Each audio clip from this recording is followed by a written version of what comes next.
Welcome to Morning Coffee with Dr. Stephanie. I am Dr. Stephanie D. Barnes.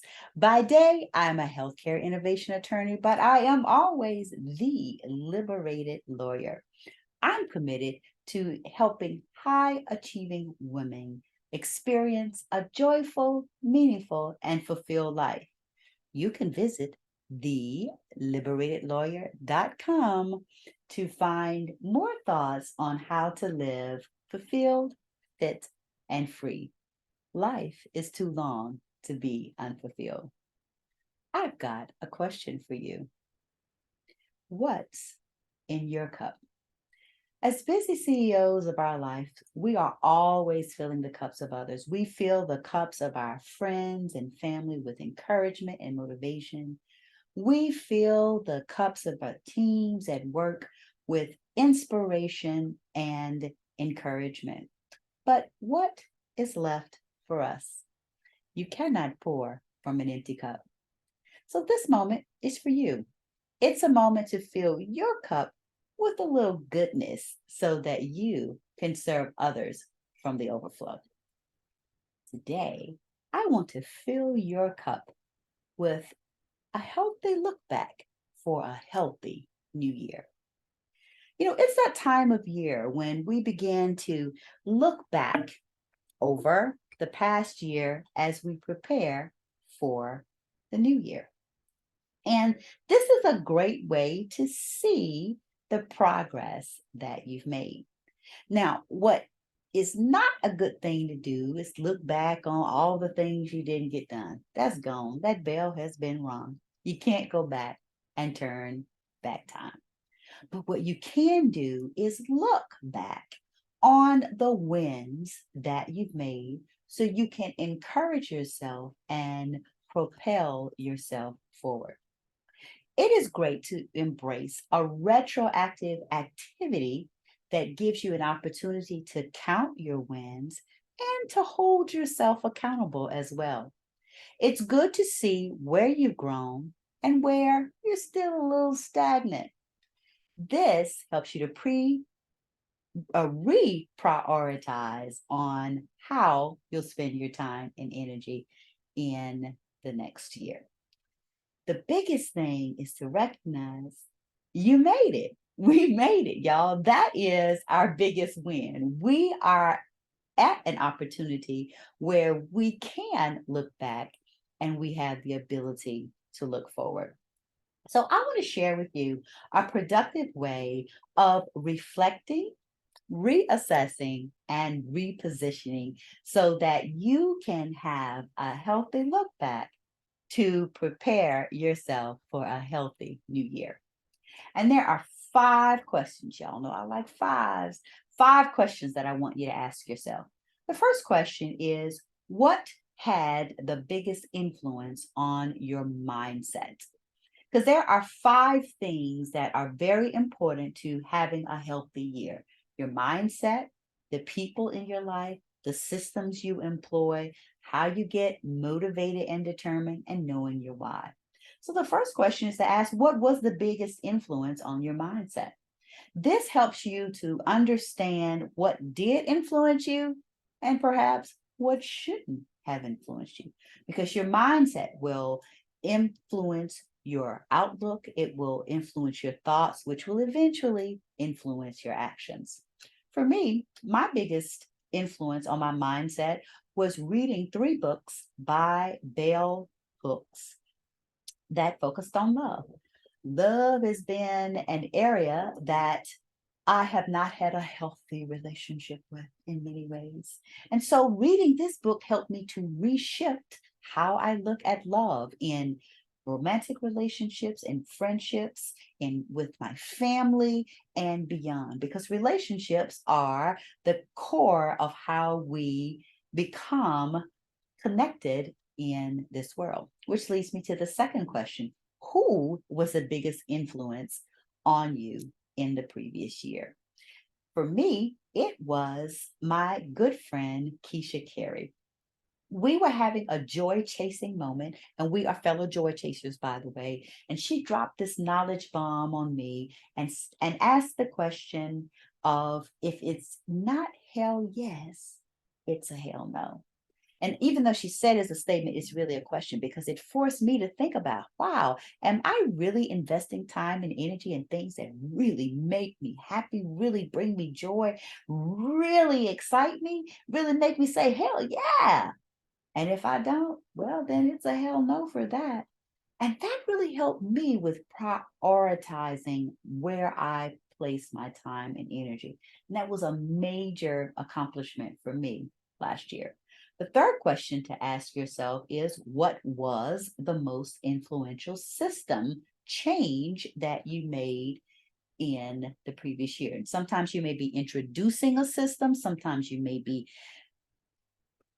um, revising a system. Sometimes you may be completely eliminating one that just isn't working for you. But it's important to be mindful about the systems. And these are, by the way, the things that you do that help you to succeed or get in the way of succeeding. Everything you do is a system. So, what is the system? What was the most influential system change that helped you or didn't in the previous year? For me, it was developing an intention around a discipline around setting an intention for my day, giving me a way to be able to articulate and focus on aligning my actions with my intentions. That was the biggest influence for me. The fourth question to ask yourself is, what was the most influential tool that you adopted to get motivated and determined? Because we're going to face setbacks. We're going to face sad days, glad days. We're going to face things that can make us mad. But if we want to be successful, we have to remain motivated and determined. So, what did you do to help you to be motivated and determined? And you might not have done anything, which is an opportunity now for you to do that going forward. So, ask yourself that. For me, it was allowing or embracing isolation as a way to get motivation. I spent the first 17 days of 2022 in isolation. I didn't really go anywhere, turned off social media, and I had a forced opportunity of where I wasn't working and didn't have any projects, and I had a time that I didn't know how long it would last, and I could become very anxious and mad about that, or I could embrace the isolation as an opportunity to hear myself. So I embraced the isolation as a way to get motivated, and I use that time to think and to really articulate what I desired and what I didn't desire, and what I didn't like about the circumstances and how I could position myself to not be in that circumstance again, or just really to be more intentional about what I did for the rest of the year. So I use this isolation as a way to create and generate my own motivation.